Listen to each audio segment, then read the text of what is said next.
क्योंकि कुछ जरूरी जानकारियां अभी तक इस आधार पर सामने आई हैं। उसमें सबसे बड़ा सच ये माना जा रहा है कि जिंदा है सिनवार और इजराइल का ये सिरदर्द। हमास लड़ाकों को गाइड कर रहा है सिनवार, हमास के लिए हथियार जुटाने की कोशिश में है और सिनवार की हमास को नए सिरे से स्थापित करने, खड़ा करने की कोशिश। हालांकि इजराइल से मध्यस्थता कर रहे लोगों से भी वो संपर्क में है और गाजा के नरसंहार को इंटरनेशनल मुद्दा बनाने में जुटा है। सिनवार के अरब के किसी देश में छिपे होने का शक है। हालांकि वॉल स्ट्रीट जनरल की तरफ से किए जा रहे इस दावे के आधार पर अचल सर, एक इनपुट आपसे मैं ये जरूर चाहूंगी, क्योंकि अमेरिका की इजराइल की तनातनी और सिनवार की मौजूदगी में हमास को रीस्टैब्लिश करने की इस कोशिश का मतलब समझाइए।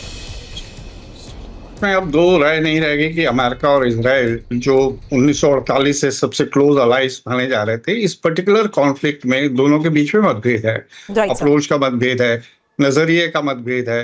जहां तक नेतन्याहू है, वो समझते हैं कि ये once in a lifetime उनके पास एक अपॉर्चुनिटी आई है जिसमें हमास, हिजबुल्लाह, हूती इन सबको खत्म कर सकते हैं और साथ ही साथ ईरान को सबक सिखा सकते हैं। ईरान और इजराइल एक दूसरे के अस्तित्व का खतरा बताते आ रहे हैं। ये तो है नेतन्याहू का नजरिया। लेकिन अमेरिकन नहीं चाहते कि इजराइल की तरफ से कोई इतना बड़ा ईरान के ऊपर डायरेक्ट अटैक हो जाए जिसके चलते पूरे वेस्ट एशिया में तो असर पड़ेगा ही पड़ेगा, बाकी जो बियॉन्ड द रीजन भी उसका असर होगा।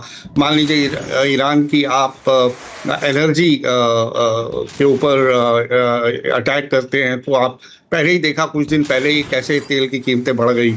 उसके बाद यूरोपियंस भी नहीं चाहेंगे, यूरोपियन अलाइज भी जो इसका आफ्टर इफेक्ट है वो नहीं चाहेंगे।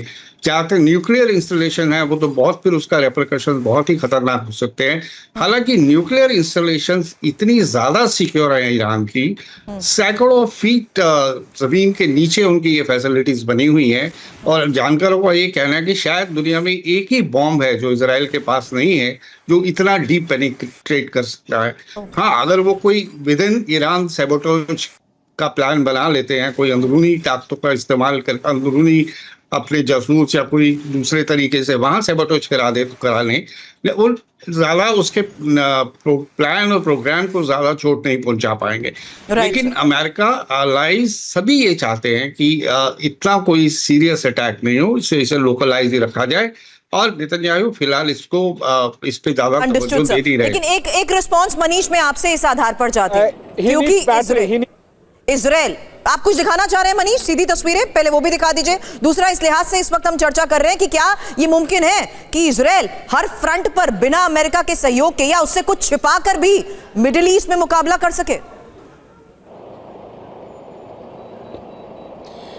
देखिए, इजराइल और अमेरिका के बीच जो रिश्ता है ना, वो आप बाप बेटे का रिश्ता कह लें, पति पत्नी का रिश्ता कह लें, ठीक उसी टाइप का है। साथ नहीं छोड़ने वाले हैं चाहे जितना भी मतभेद हो जाए। और वो बात हमने देखा जब बीते एक साल के दरमियान इजराइल ने जब गाजा में हमास के खिलाफ स्ट्राइक के नाम पर बमबारी की, काफ़ी अमेरिका पर प्रेशर था, पॉलिटिकल प्रेशर था, बाइडेन की तरफ से तमाम तरह के स्टेटमेंट जारी किए गए।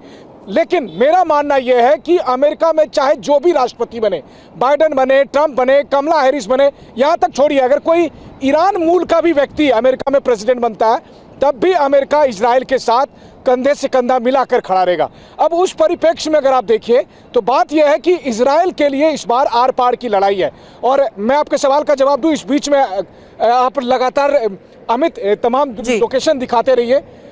अब देखिए, सबसे बड़ी बात यह है कि अगर इन लोकेशन पर आप जो ये नॉर्थ इजराइल के ये सभी लोकेशन इस वक्त TV9 के कैमरे पर पूरी दुनिया के दर्शक देख रहे हैं, आप सोचिए कौन मुल्क होगा जो ये बर्दाश्त करेगा कि उसकी टेरिटरी पर बाहर से लगातार रॉकेट के हमले हो, मिसाइल के हमले हो। ये लॉजिक दी जा सकती है कि लेबनान तबाह हो रहा है लेकिन इजराइल में कुछ क्षति नहीं हो रही है। इजराइल में इसलिए क्षति नहीं हो रही है क्योंकि इजराइल के पास एयर डिफेंस सिस्टम है। जरा कल्पना करिए, अगर इजराइल के पास आयरन डोम नहीं होता, डेविड स्लिंग नहीं होता, एरो नहीं होता, तो ईरान ने जो 200 बैलिस्टिक मिसाइल मारे थे उसकी वजह से इजराइल को क्या क्षति मिलती? या फिर अप्रैल में जब ईरान की तरफ से रुकना चाहूंगी, एक और बड़ी खबर का आगे मुझे रुक करना है, लेकिन बहुत बहुत शुक्रिया अचल सर आपका और मनीष इस वक्त मुझे ज्वाइन करने के लिए, क्योंकि इस फ्रंट पर जिस तरीके से अभी फैसले लिए जा रहे हैं उस लिहाज से आज की हकीकत लगातार आपको TV9 भारतवर्ष बताता रहेगा।